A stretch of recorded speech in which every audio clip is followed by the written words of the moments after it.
Hello everyone, Ryan here, and today I'm going to be showing you a game I had in my Patriot. Now the Patriot is an American Tier 8 premium heavy tank, and in my opinion one of the best premiums in the game. And it's got some of everything. It's reasonably fast for a heavy, it's got 10 degrees of gun depression, really good turret armor, really good view range for a Tier 8 at 390 meters, really good hull armor, especially when you're top tier, and the gun on it is amazing. It has excellent DPM. Low alpha for a Tier 8 heavy, only 240, but I really think the rate of fire makes up for it, and it gets 230mm of standard APCR pen. So I'll be loading into the game here. First thing I do is I open up the team list, and I look at who I'm against on the enemy team. And I see they have 3 top tier heavies and 2 top tier mediums. So straight away I've decided, at first I'm going to go to the A8 line. I want to go up that hill, use my gun depression and my view range, and I think I'll be of most use to my team up there that way, because I'm assuming that the 3 heavies won't go there, and I'm expecting the enemy top tier medium tanks to go there. Now of course these are just predictions at first, I have no idea if this is the case, and when you make a plan at the start of a game, it's important to know it doesn't have to be the plan you commit to the entire game. Things can change, it's a fluid kind of game. For example, if me and my brother were driving over here, and it was only us 2 and the whole enemy team got spotted going up there, then the correct thing to do would be to change your plan and turn back. Like, don't just make a plan to start the game and stick to it no matter what.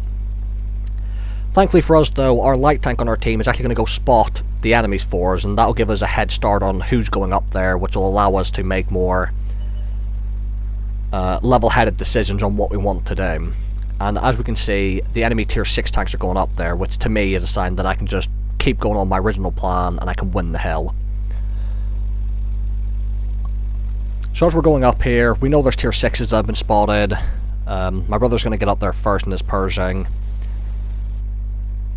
I'm following just behind. And I thought that the enemy tier 6s would stay at the other side, pre-aiming our corner. But as we're going to find out when we get up here, their tier 6s are playing very aggressive.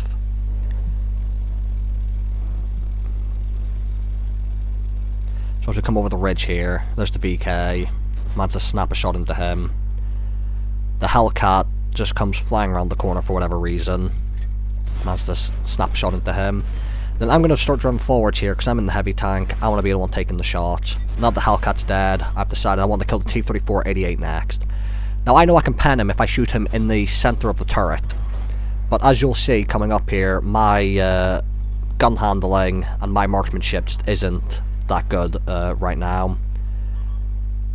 You'll see I bounce off the top of his turret there. I'm going to have another shot here. You'll see it hits the side of the turret. And then it's only now that I managed to hit where I want to hit, straight in the center of the turret, pen straight through him.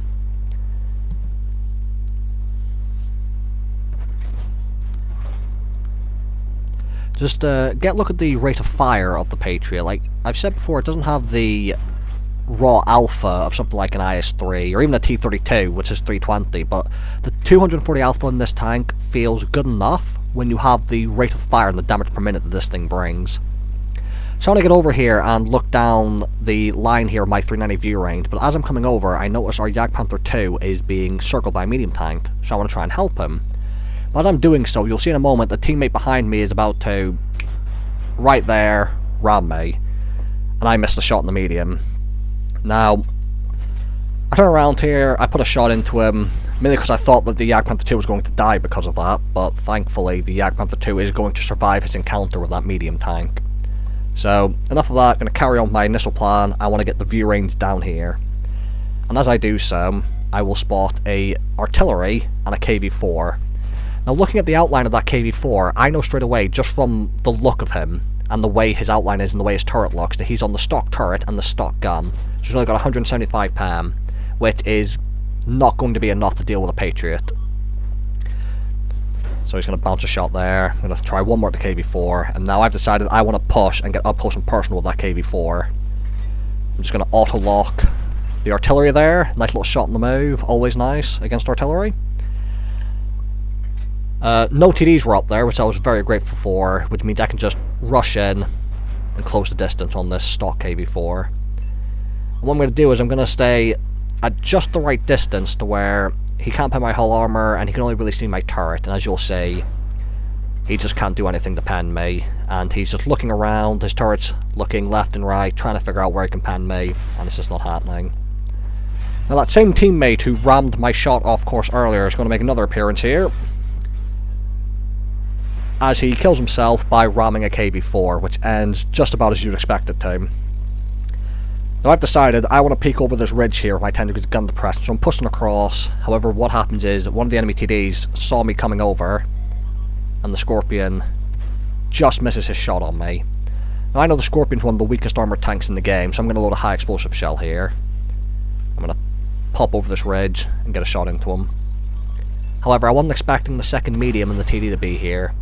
And I've also noticed on the mini-map that there's the heavy tank to my left, which when I look over it's the Bog Horror on full health. Scorpion's going to come for me, he misses the shot, rams into me. It wasn't a very good play on his part. I was going to use the Scorpion's hull as cover from the Bog Horror, but I realised I want to get more shots into this Motherland before the Bog Horror gets here. The Motherland's on his way. Now I mess up here. I should have backed up to the Scorpion right now, but instead I try to face out the Motherland, and it's only now that I see the Bog Horror to my left that I start to reverse towards getting behind the Scorpion. So I lost my ammo rack there, I've repaired it, and now I'm going to reverse behind the Scorpion, and I'm going to use the Scorpion as cover from the Bog Horror. Get onto the Motherland. Now the STA-2 on my team helped me there with the Motherland, so what I'm going to do is, I'm going to fire one shot at the Bog Horror here, through his very weak side armour when he showed me a slight bit of angle there. And I'm hoping these two tanks will provide cover, while I help our STA-2 with the Chieftain. So I'm trying to make sure these two dead tanks are in front of me, to stop the Bog Horror from hitting me. I get very lucky here, as the Chieftain shot goes high into my turret instead of hitting the back of my hull. And now I'm a one-shot for the Bog Horror, so what I decided, I'm going to put a shot into him then back up behind these tanks, but the Bog Horror makes the right move of pushing me, so now what I want to do is, I want to get close as possible and try and get my turret in front of his gun, which works just as expected. Now I have premium loaded here, but I don't actually need premium for this since he's sideways onto me, and also at this range, with a standard round, I'll just be able to go through his turret ring there. The Achilles comes for the kill, misses, and our Lycan finishes him off.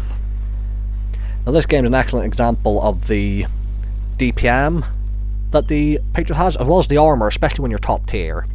And also a good example of the silver potential of this tank, since as you will see, with a 25% silver booster from one of the ops, and a 2,500 silver booster from one of the ops, I still make 222,000 silver. That's thanks to the excellent penetration this thing gets, as well as its cheap shell cost, only 250 per sham. That was an ace tanker with 5,600 damage and 3,000 block with 4 kills. And what really surprised me this game is the fact that, despite the fact I was top tier and not able to shoot any higher tier tanks, the amount of base XP I got this game was quite frankly baffling. 2,190 base XP in a top tier game, which I just found amazing, but you'll never complain with it. And that's the Patriot. I'd just like to give a quick thanks to everyone who commented on my last video. Seeing everyone enjoy the commentaries really gave me the motivation to keep making them, and I hope to get better and better with them. So thank you for your continued support, and I will see you all in the next video.